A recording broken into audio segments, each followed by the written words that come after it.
Hello friends, स्वागत है आपका वाईपी एजुकेशन ट्रिक चैनल पर। दोस्तों, मेरे इस चैनल पर आपको UP board plus Uttarakhand board दोनों बोर्डों का सिलेबस है वो कराया जा रहा है। चाहे आप क्लास 11 एग्रीकल्चर के स्टूडेंट हैं या क्लास 12 एग्रीकल्चर के स्टूडेंट हैं, दोनों क्लासों का वीडियो लगातार अपलोड हो रही हैं। तो बेटे, आपको बताना चाहेंगे कि आप हमारे चैनल पे नए हैं या अभी तक आपने हमारे चैनल को सब्सक्राइब नहीं करा है, तो आप नीचे रेड कलर के सब्सक्राइब बटन पर क्लिक कर लें। बराबर में बेल आइकन की घंटी है, उसको भी प्रेस कर लें। इससे क्या होगा कि जब भी मैं वीडियो को अपलोड करूंगा तो बेटे उसका नोटिफिकेशन सबसे पहले आपके पास पहुंच जाएगा। तो आज देखिए, एग्रोनॉमी है, आपकी क्लास 11 एग्रीकल्चर है। इसमें बेटे हमने 4 चैप्टर आपके कंप्लीट कर लिए। आज जो 5वां चैप्टर है उसमें हम पढ़ेंगे सरसों की खेती। तो सरसों की खेती बिल्कुल कंप्लीट पढ़ेंगे, इस वीडियो में बिल्कुल कंप्लीट हो जाएगी। तो बेटे, वीडियो को शुरू से लेकर लास्ट तक आप देखना। 10 साल तक के जितने भी क्वेश्चन आए हुए हैं यूपी बोर्ड के एग्जाम में, उन सारे क्वेश्चनों को इंक्लूड किया है हमने बेटे इस वीडियो के अंदर। तो आप समझिए, बिना किसी देरी के हम करते हैं टॉपिक्स की शुरुआत। चलिए बेटे समझिए। बेटे की देखिए, क्लास 11 एग्रीकल्चर है, एग्रोनॉमी आपका सब्जेक्ट है, चैप्टर 5 है। क्या है? सरसों एवं राई की खेती। तो समझो बेटे, जो सरसों का वनस्पति नाम है, सरसों का वनस्पति नाम है वो है ब्रैसिका स्पीसीज। तो आपको ध्यान रखना है, ब्रैसिका स्पीसीज। सरसों का जो वनस्पति नाम है वो है बेटे ब्रैसिका स्पीसीज। इसके बाद देखिए, कुल। कुल का मतलब इंग्लिश में बोलते हैं फैमिली। किस फैमिली का है सरसों का पौधा, किस फैमिली में आता है? तो फैमिली है ब्रेसिकेसी। क्या है बेटा? ब्रेसिकेसी। जैसे कि बॉटनी में, वनस्पति विज्ञान में आपकी फैमिली है ब्रेसिकेसी। ब्रेसिकेसी का वहां पे आपने अच्छे से अध्ययन किया होगा। तो देखिए, इस फैमिली के अंदर सबसे जो पहले हमारी हेडिंग है वो है खेत की तैयारी। खेत की तैयारी आपको किस टाइप से करनी है? तो बेटे, इस खेत की तैयारी आपको किस प्रकार से करनी है सरसों की क्रॉप लगाने के लिए? देखो, पहली जुताई आप मिट्टी पलट हल से करके, पहली जुताई आप मिट्टी पलट हल से करके कितनी? 2-3 जुताइयां। कितनी जुताइयां करोगे आप? 2-3 जुताइयां हैरो या देसी हल से करके पाटा लगाकर खेत को अच्छी तरह तैयार कर लेते हैं या कर ले। तो आपको इस प्रकार से आपका खेत तैयार हो जाएगा। तो क्या समझा आपने भाई? खेत की तैयारी में आपने समझा कि जो पहली जुताई है वो मिट्टी पलट हल से करोगे आप। किससे? पहली जुताई मिट्टी पलट हल से करके 2-3 जुताइयां हैरो या कल्टीवेटर से करके पाटा लगाकर आप क्या करोगे बेटा? पाटा लगाकर, पाटा लगाओगे। पाटा लगाने से क्या होगा? खेत आपका भुरभुरा भी हो जाएगा और खेत आपका समतल भी हो जाएगा। खेत को अच्छी तरह से तैयार कर ले। तो बेटे, इस प्रकार से हमने खेत को अच्छी तरह से तैयार कर लिया। अब इसके बाद जो दूसरी हेडिंग आएगी वो आएगी बेटे, देखिए, उन्नत प्रजाति। उन्नत प्रजाति कौन कौन सी है वो आप समझो। उन्नत प्रजातियों में सबसे पहले हम पढ़ेंगे लाई या लाहा। दूसरी पढ़ेंगे, फिर क्या है, भूरी सरसों पढ़ेंगे, पीली सरसों पढ़ेंगे और तोरिया पढ़ेंगे। तो समझो बेटे, उन्नत प्रजाति। उन्नत प्रजाति में देखिए राई या लाहा। क्या है? राई या लाहा। तो इसमें समझिए, देखिए, केरल, पूसा, करिश्मा, उबरसी, नरेंद्र, राई 2501, कांति, कृष्णा, वैभव, पूसा, बोल्ट, बसंती, माया, शेखर, क्रांति आदि, ये सब जातियां हैं। किसकी जातियां बेटा? सरसों की, राई की। राई बोलो या लाहा बोलो, ठीक है। इसके बाद है भूरी सरसों। तो भूरी सरसों की प्रजाति कौन सी? देखो, पूसा कल्याणी। क्या है? पूसा कल्याणी, BS2,70, सूफला। नेक्स्ट क्या है? सूफला आदि। अगली है पीली सरसों। तो पीलो सरसों की क्या है भाई? रागनी, टाइप 151, टाइप 42 और K88। नेक्स्ट है तोरिया। तो तोरिया की देखिए टाइप 9, टाइप 36, PT 30, 303, 507, पूसा बहार और भवानी आदि। तो इस प्रकार से देखिए, हमने क्या समझा? सरसों की हम खेती पढ़ रहे हैं, सरसों एवं राई की खेती पढ़ रहे हैं। तो सबसे पहले हमने इसका वनस्पति नाम सीखा। वनस्पति नाम हमने पता करा, वनस्पति नाम है ब्रैसिका स्पीसीज। इसके बाद फैमिली है आपकी ब्रेसिकेसी। जब हमें फैमिली पता चल गई, वनस्पति नाम पता चल गया इसका, फिर हमने क्या काम करा भाई? हमें तो सरसों एवं राई की खेती करनी है। तो सबसे पहले हमने खेत को तैयार कर लिया। खेत को तैयार कैसे करा आप समझ गए कि भाई पहली जुताई मिट्टी पलट हल से करके 2-3 बार जुताइयां करोगे आप हैरो तथा देसी हल से करके। क्या क्या लगाओगे आप खेत में? पाटा लगाओगे। पाटा लगाने से खेत कैसा हो जाएगा? भुरभुरा और समतल हो जाएगा। इस तरह से आपको अपने खेत को तैयार कर लिया। फिर देखिए उन्नत प्रजातियां। तो उन्नत प्रजातियां आपने पढ़ी। उन्नत प्रजातियों में बेटे हमने पढ़ा, देखिए राई या लाहा, कौन कौन सी प्रजाति पढ़ी? किरण, पूसा, करिश्मा, उबरसी, नरेंद्र, राई 2501, कांति, कृष्णा, वैभव, पूसा गोल्ड, बसंती, माया, शेखर, क्रांति आदि। ये सभी प्रजातियां हैं किसकी? लाई या लाहा की। तो यहाँ से क्वेश्चन बन सकता है, प्रजाति आपसे उन्नतशील प्रजाति भी पूछी जा सकती हैं। भूरी सरसों में आपने पढ़ा बेटा पूसा कल्याणी, BS 2,70, सूफला आदि। इसके बाद पीली सरसों में पढ़ा बेटा आपने रागनी टाइप 151, टाइप 42 और K88। नेक्स्ट है तोरिया, तोरिया में टाइप 9, टाइप 36, PT 30, 303, 507, पूसा बहार, भवानी आदि। तो इस प्रकार से देखिए खेत की तैयारी हमने कर ली। खेत की तैयारी के साथ साथ उन्नत प्रजाति भी हमने पता कर ली। इसके बाद बेटे अब आएगा, हम पता करेंगे किसका? बोने का समय, और बोने के समय के साथ साथ बीज की मात्रा। तो बेटे वीडियो की लिंक को अपने सभी दोस्तों में शेयर कर दीजिए, और जितने मेरे प्यारे स्टूडेंट इस वीडियो को देख रहे हैं वो वीडियो को लाइक कर दीजिए। चलते बेटे आगे की ओर। बेटे अगली जो हमारी हेडिंग है वो है, देखिए बोने का समय। बोने का समय, बोने के समय जब हम पढ़ लेंगे तो फिर हमें इसके बाद पढ़ेंगे बीज की मात्रा। जब हम बीज की मात्रा को भी कंप्लीट कर लेंगे फिर बुवाई की विधि तथा दूरी। तो कुल मिला के अभी पहले आप बोने के समय समझिए। कौन सा समय बोने का, सरसों के बोने का कौन सा समय उचित रहता है, किस समय पर बोनी चाहिए? तो समझो, देखो सरसों या राई, क्या लिखा है बेटा? सरसों या राई को बोने का समय अक्टूबर का प्रथम पखवाड़ा, यानी आपने देखा होगा कि महीने में 2 पखवाड़े होते हैं, प्रथम और अंतिम। तो जो 1 से 15 दिन तक का समय होता है वो प्रथम पखवाड़ा बोलते हैं, और 15 से 30 तारीख तक, सही है, वो लास्ट का द्वितीय पखवाड़ा, ठीक, वो उसे बोलते हैं। तो देखो सरसों या राई को बोने का समय अक्टूबर का प्रथम पखवाड़ा, यानी 1 से 15 अक्टूबर तक। अगर हम तरोइया की बात करें तो तरोई का सितंबर का प्रथम पखवाड़ा। देखो अक्टूबर का, यहाँ पे सरसों का या राई का बोने का समय क्या है? अक्टूबर का है भाई, प्रथम पखवाड़ा 1 से 15 तारीख तक, 1 से 15 अक्टूबर तक। अगर हम तरोई की बात करें तो तरोई किस में बोओगे आप? कौन से महीने में? सितंबर में। तरोई का मंथ कौन सा है? सितंबर। कौन सा? प्रथम पखवाड़ा। यानी प्रथम पखवाड़ा में अगर इसकी डेट की बात करें तो वही 1 से 15 सितंबर तक। क्या हो जाएगा इसका? 1 से 15 सितंबर तक। किसका? तरोई। तरोई आपको 1 से 15 सितंबर तक आपको बोनी है। इसके बाद सरसों ने आपने समझ लिया, सरसों या राई को आप क्या, सरसों बोलो या राई बोलो, बात एक ही है, ठीक है। सरसों को बोने का जो समय है वो अक्टूबर का प्रथम पखवाड़ा है, 1 से 15 अक्टूबर तक। तो ये तो थी बोने का समय, सरसों कब बोई जाती है और तरोइया आपकी कब बोई जाती है। इसके बाद है देखो बीज की मात्रा, कितने कितने बीज की मात्रा आपको चाहिए होती है प्रति हेक्टेयर के हिसाब से। तो देखो सरसों व राई के लिए भाई 5 किलोग्राम प्रति हेक्टेयर, कितना?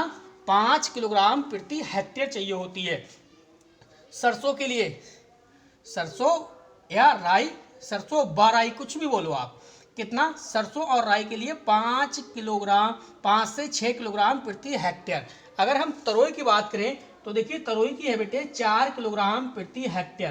कितनी? 4 किलोग्राम प्रति हेक्टेयर तरोई के लिए, और 5 से 6 किलोग्राम प्रति हेक्टेयर सरसों के लिए। अब बात करते हैं, देखिए आगे लिखा है भाई बोविस्टिन। क्या लिखा है? बोविस्टिन या ब्रासिकाल, बोविस्टिन या ब्रासिकाल 2.5% किलो बीज से बीजों उपचार करें। तो ये इससे बीज का उपचार आप कर सकते हैं। नेक्स्ट हेडिंग है, देखिए बुवाई की विधि तथा दूरी। कौन से प्रकार से सरसों की बुवाई की जाती है, कौन सी विधि है, और उसके लिए दूरी कितनी रहनी चाहिए सरसों में, पौधे से पौधे की दूरी और पंक्ति से पंक्ति की दूरी। तो समझो बुवाई की विधि, भाई फसल को पंक्तियों में बोने, सरसों में पंक्तियों से पंक्तियों की दूरी। जो सरसों की फसल है उसमें पंक्तियों से पंक्तियों की दूरी कितनी रहनी चाहिए बेटे? 4.5 सेंटीमीटर दूरी रखें। पंक्ति से पंक्ति की बात हो रही है, ये देखिए पंक्ति है, ये पंक्ति चल रही है, तो पंक्ति से जो पंक्ति की दूरी है वो कितनी रहनी चाहिए? 4 से 5 सेंटीमीटर। इसके बाद देखिए बीज की बात करें तो बीज 2.5 से 3 सेंटीमीटर से अधिक गहरा नहीं बोना चाहिए। अब मिट्टी के, ये देखिए मिट्टी है, ये खेत है आपका, अब ये गहराई की बात कर रहा है, मिट्टी में गहराई में कितना 2.5 से 3 सेंटीमीटर से अधिक गहरी नहीं बोनी चाहिए, नहीं तो बीज क्या होता है वो नीचे सड़ जाता है, अंकुर नहीं होता उसमें। इसके बाद देखिए तरोई की बात कर रहे हैं भाई, तरोई 30 सेंटीमीटर की, कितनी, तरोई 30 सेंटीमीटर की दूरी पर पंक्ति में बोनी चाहिए या पंक्ति में बोए। इसके बाद है फसल बोने के 15 दिन बाद, फसल बोने के 15 दिन के बाद पौधों में क्या करना है भाई, छटाई करना है। पौधों में क्या करना है, छटाई करके पौधों से पौधों की दूरी 10 से 15 सेंटीमीटर कर देनी चाहिए। ये है देखिए बोने का समय आपको समझ लिया, बीज की मात्रा समझ ली, बुवाई की विधि तथा दूरी भी आपने समझ ली। अब चलते हैं आगे की ओर, देखते हैं हमारी नेक्स्ट हेडिंग क्या है। बेटे अगली जो हमारी हेडिंग है वो है खाद और उर्वरक। तो बेटे खाद और उर्वरक को समझिए कि सरसों के खेत के लिए खाद और उर्वरक कब देनी चाहिए और कितनी देनी चाहिए, किस समय पर कितनी देनी चाहिए। तो समझो बेटे, देखो दे रखा है 80 से 100 किलोग्राम, 80 से 100 किलोग्राम क्या देना है आपको, नाइट्रोजन। एन का मतलब क्या है, नाइट्रोजन। 80 से 100 किलोग्राम आपको देना है नाइट्रोजन और 40 किलोग्राम आपको देना है फास्फोरस और 40 किलोग्राम ही देना है आपको पोटास। कब, कितने एरिया में, प्रति हेक्टेयर सिंचित क्षेत्र में, प्रति हेक्टेयर सिंचित क्षेत्र में। इसके बाद देखो 1/2 यानी आधा, 1/2 नाइट्रोजन कॉमा फास्फोरस व पोटास की पूर्ण मात्रा बुवाई के समय। कब, बुवाई के समय 1/2 नाइट्रोजन कॉमा फास्फोरस व पोटास की पूर्ण मात्रा बुवाई के समय तथा शेष नाइट्रोजन 1/2 हाफ पहली सिंचाई पर दें। असिंचित दशा की बात करें तो असिंचित दशा में खाद की आधी मात्रा बुवाई के समय दें। जब जहां पे पानी की सुविधा ना हो लगाने की, तो वहां की कंडीशन क्या आती है, असिंचित दशा, जो बारिश के ऊपर, बरसात के ऊपर ही डिपेंड होती है वहां की खेती। ऐसे स्थानों पर को बोलते हैं असिंचित दशा, उस कंडीशन को क्या बोलेंगे, असिंचित दशा। तो असिंचित दशा में खाद की आधी मात्रा बुवाई के समय देनी चाहिए। अब बात कर रहे हैं देखिए तोरिया की। तोरिया में क्या होगा भाई, 60-30 नाइट्रोजन और फास्फोरस, 60 किलोग्राम और 60 किलोग्राम नाइट्रोजन, 30 किलोग्राम आपकी है फास्फोरस किलोग्राम प्रति हेक्टेयर सिंचित दशा में। इसे लगाना है 60-30 का रेशियो है, 60 क्या है, 60 किलोग्राम नाइट्रोजन है, 30 किलोग्राम आपकी क्या है, फास्फोरस है, किलोग्राम प्रति हेक्टेयर लगाना है सिंचित दशा में, जब कंडीशन कैसी हो, सिंचित वाली हो। इसके बाद 40 से 20 किलोग्राम नाइट्रोजन फास्फोरस, 40 लगाना है आपको नाइट्रोजन और फास्फोरस लगाना है आपको 20 किलोग्राम। कंडीशन कैसी हो, जब असिंचित दशा वाली हो। तो बेटे इस प्रकार से देखिए हमने खाद और उर्वरक को भी समझ लिया। अब नेक्स्ट हमारी हेडिंग आएगी, वो आएगी सिंचाई। तो बेटे जितने भी मेरे प्यारे स्टूडेंट इस वीडियो को देख रहे हैं, वीडियो को बेटे लाइक करिए और वीडियो की लिंक को अपने सभी दोस्तों में शेयर भी कर दीजिए। रोजाना एग्रोनॉमी की क्लास वो आपकी 8:15 बजे ही होती है। तो बेटे चलते हैं आगे की ओर। बेटे अगली जो हमारी हेडिंग है वो है सिंचाई। किस प्रकार से सरसों की सिंचाई की जाएंगी, कितनी सिंचाइयाँ की जाएंगी और कौन कौन से समय सिंचाइयाँ करनी चाहिए सरसों में। तो बेटे आप समझिए, देखो सिंचाई फूल निकलने की अवस्था पर। कब बेटा, जब सरसों के पौधों में फूल आने वाला हो या फूल आता हो, तो फूल निकलने की अवस्था पर, फूल जब निकलने वाला हो तब फूल निकलने की अवस्था पर सिंचाई करनी चाहिए। कितने दिन के बाद, 30 से 35 दिन के बाद। तो आपको ध्यान रखने हैं सिंचाई में कि भी सरसों वाली जो फसल है, सरसों राई की जो फसल है, फूल निकलने की स्टेज पे जब हो फसल, सरसों की फसल, तब आपको सिंचाई करनी है।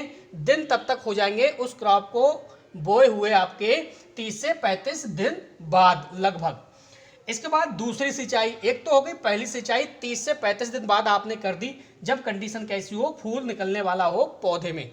देखो दूसरी सिंचाई आप तब करोगे जब दाना बनने की अवस्था हो, यानी जब फली आती है, फली में क्या बन रहा हो, दाना बन रहा हो। तो दाना भरने की कंडीशन जब आएगी तब आप सरसों एवं राई में दूसरी सिंचाई आप करोगे।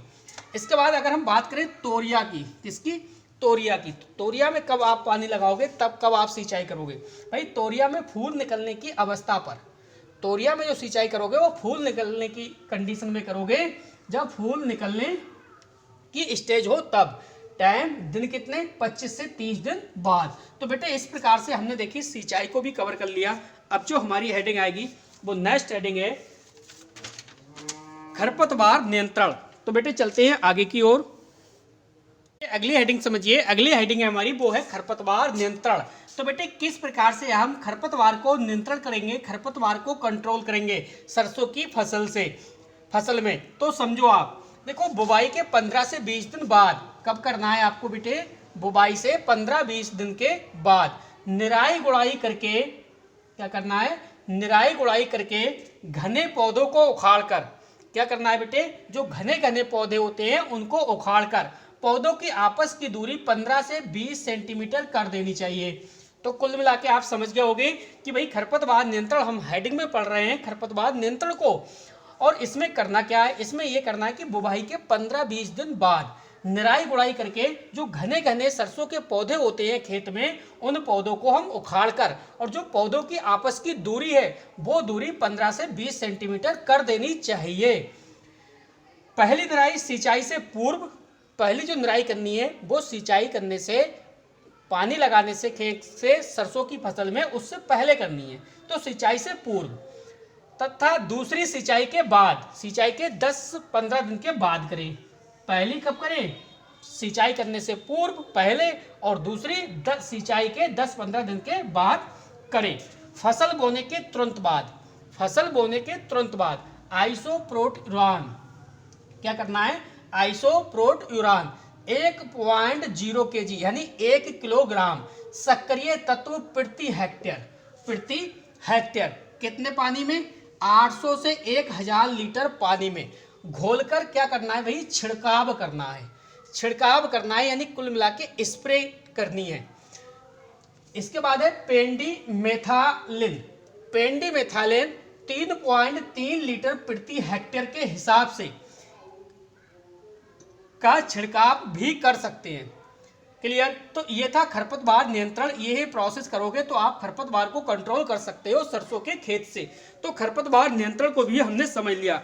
अब बेटे हम किसका नियंत्रण करेंगे, हम करेंगे अब रोग का नियंत्रण। अपनी फसल को रोगों से बचाएंगे, रोगों का नियंत्रण करेंगे, रोगों को कंट्रोल करेंगे।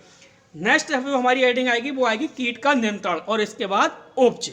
तो बेटे चलते हैं आगे की ओर। वीडियो को अभी तक आपने लाइक नहीं करा तो प्लीज़ वीडियो को लाइक करिए, और वीडियो की लिंक को अपने सभी फ्रेंड में शेयर भी कीजिए। तो बेटे चलते हैं आगे की ओर। अगली हेडिंग समझिए, अगली हेडिंग है बेटे हमारी वो है रोग का नियंत्रण। रोग नियंत्रण, किस प्रकार से सरसों की फसल पर आप रोग से मुक्ति पा सकते हैं, रोगों का नियंत्रण कर सकते हैं। तो बेटे समझो, देखो मृदु रोमेल आसिता, क्या लिखा है बेटा, मृदु रोमेल आसिता, अल्टरनेरिया झुलसा, सफेद गेरो, नियंत्रण के लिए एंडोफिल M45, क्या बेटा, एंडोफिल M45 का 0.2% घोल का क्या करना है, छिड़काव करना है, स्प्रे करनी है। ठीक है, आपने क्या समझा, रोग नियंत्रण में आपने बेटे क्या समझा, देखो मृदु रोमेल आसिता, अल्टरनेरिया झुलसा, सफेद गेरो, ये रोग है। इन रोगों को कंट्रोल करने के लिए आपको करना है एंडोफिल M45 का 0.2% घोल का छिड़काव, तब आप रोग से मुक्ति पा सकती है आपकी फसल काय की, सरसों एवं राई की। तो ये भी आप समझ गए। नेक्स्ट हेडिंग है देखिए हमारी वो है कीट का नियंत्रण, यानी कीट नियंत्रण। कीट नियंत्रण में आपको क्या करना है भाई, कीटों से नियंत्रण करना है, कीटों को से मुक्ति पाना है, कीटों को किसी प्रकार से कंट्रोल करना है कि आपकी फसल है जो सरसों, उसके ऊपर कोई भी कीट ना लगे। तो समझो, देखो सरसों की फसल पे सबसे पहली बात है वो लगती है माऊ। माऊ तो मेन लगती है सरसों एवं राई की फसल पर, माऊ या चेपा। इसके बाद है रंगीन फूंगा, इसके बाद है सरसों की आरा मक्खी आदि के नियंत्रण के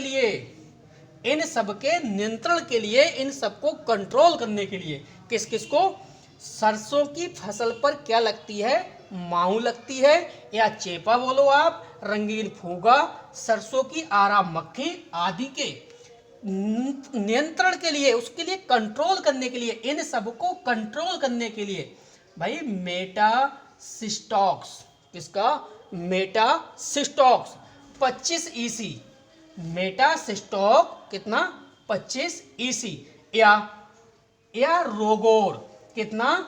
30 ईसी, कितना?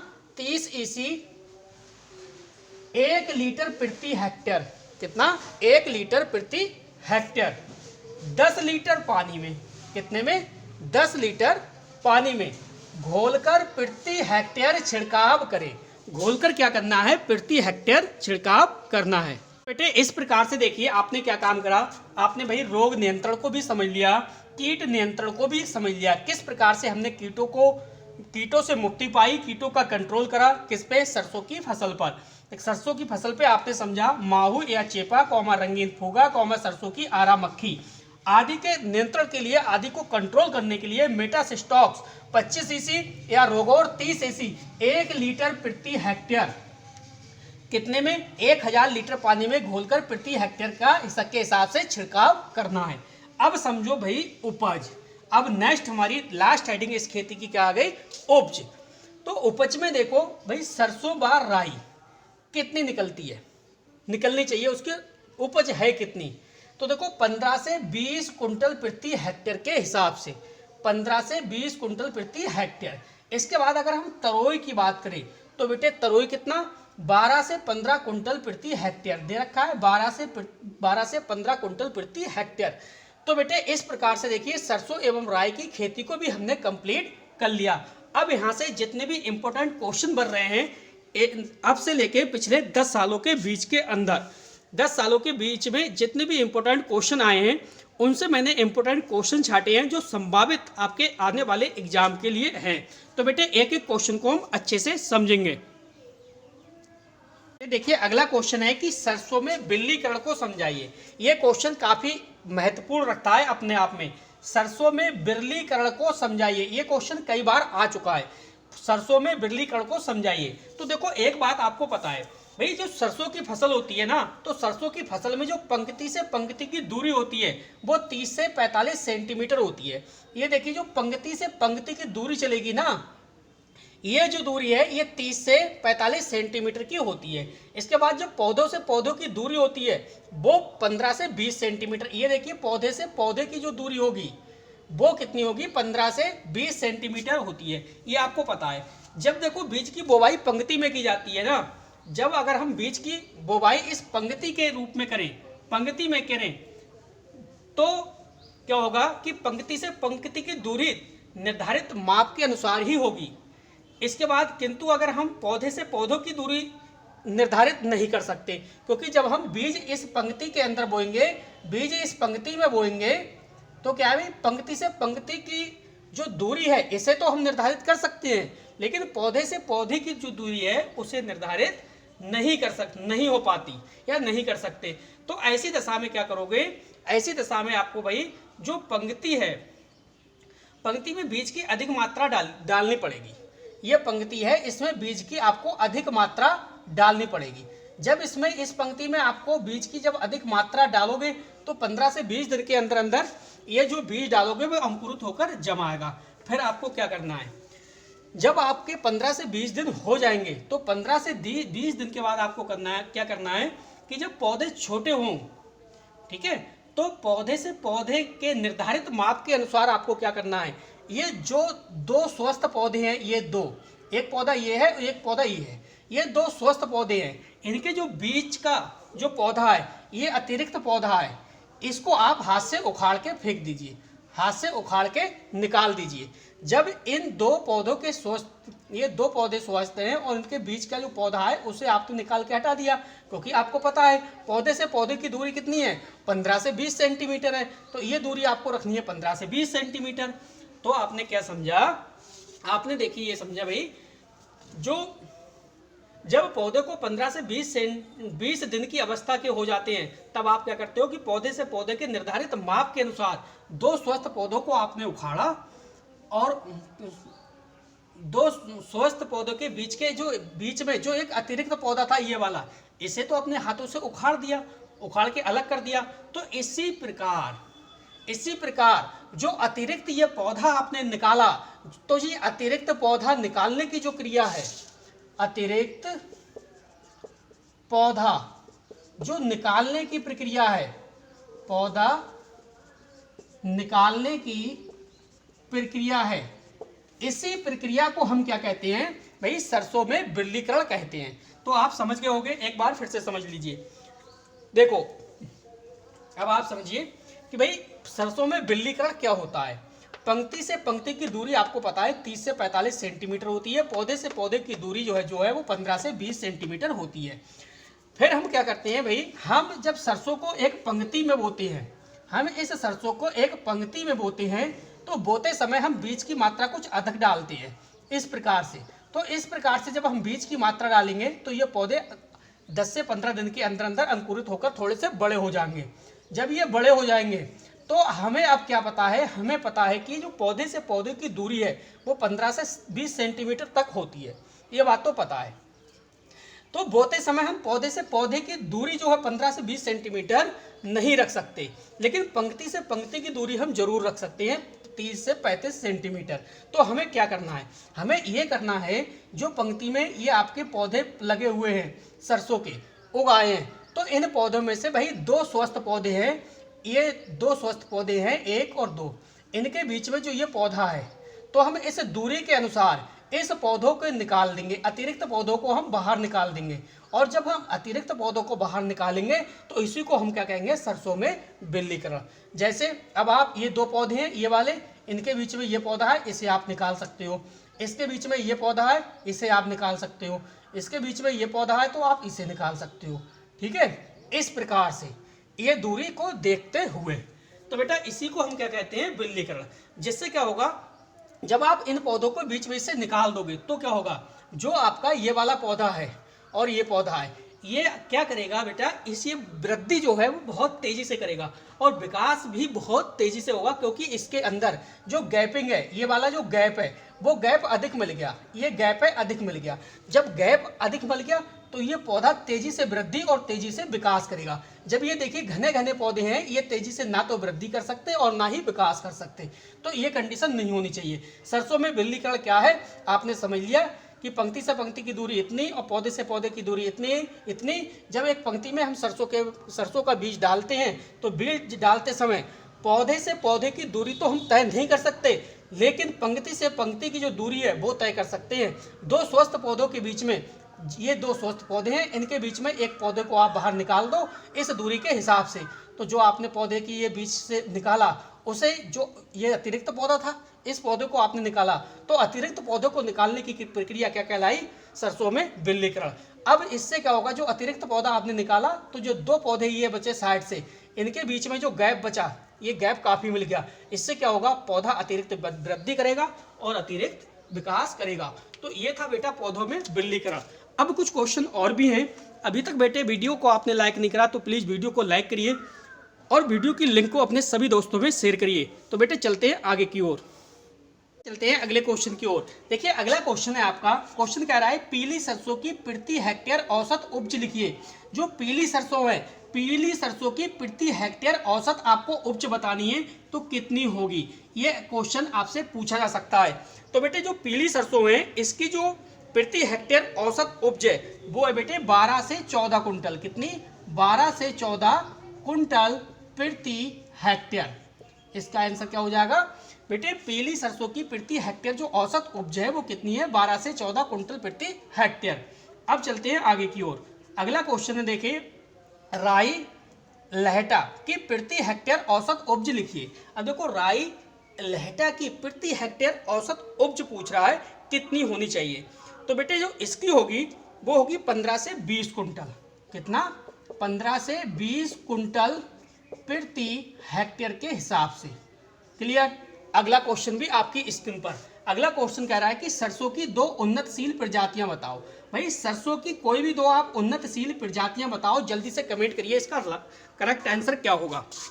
देखिए आपका कमेंट देखना चाह रहा हूं बेटा, सरसों की 2 उन्नतशील प्रजातियां बताइए। 2 सरसों की उन्नतशील जो प्रजातियां हैं वो कौन सी हैं? तो जल्दी से कमेंट करिए इसका करेक्ट आंसर क्या होगा।